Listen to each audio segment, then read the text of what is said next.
தருமபுரி சட்டமன்ற உறுப்பினர் சௌமியா அன்புமணி கீழ்மாட்டுக்கண்ணூர், கடகத்தூர் கிராமங்களில் மக்களிடம் குறைகளை கேட்டறிந்து சிப்காட் தொழிற்சாலைகள் மூலம் உள்ளூர் இளைஞர்களுக்கு வேலைவாய்ப்பு பெற்றுத்தரப்படும் என உறுதியளித்தார்.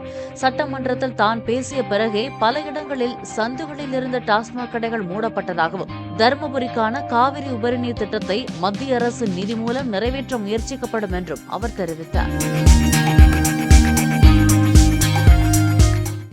இதெல்லாம் நாங்கள் எடுத்து ஒன்றா படித்து பார்த்துட்டு எதெல்லாம் உடனே செய்ய முடியுமோ அதையெல்லாம் கண்டிப்பாக உடனடியாக செய்து கொடுக்கப்படும். அதுக்காக முயற்சியை இப்போயே நாங்கள் தொடங்கிட்டோம். பசங்களுக்கு வேலை வாய்ப்பு பற்றி தான் எங்கே போனாலும் கேட்பாங்க. அதற்காக நேற்றே கூட பார்த்தீங்கன்னா சிப்காட் தொழிற்பேட்டை அங்கே அதை அதாவது டெவலப் பண்ணிட்டு இருக்கிறாங்க. அதாவது ரோடு போட்டுருக்குறாங்க. இன்னொன்று நிறைய செய்யணும். தண்ணி வசதியை செய்து கொடுக்க வேண்டும். அதில் எலக்ட்ரிசிட்டி, மின்சார வசதியெல்லாம் இருந்தால் தானே ஒரு தொழிற்சாலை வரும். அப்போ தான் நம்ம பசங்களுக்கு வேலை கிடைக்கும். அதெல்லாம் கொண்டு போய் அவங்க கிட்ட கேட்டிருக்கோம். எல்லாம் செய்து கொடுக்குறேன்னு சொல்லியிருக்கிறாங்க. பிளே ஸ்டோர் மற்றும் ஆப் ஸ்டோரில் இருந்து பாலிமர் செயலியை QR கோடு மூலம் பதிவிறக்கம் செய்யுங்கள். செய்திகளை உடனுக்குடன் பெறுங்கள்.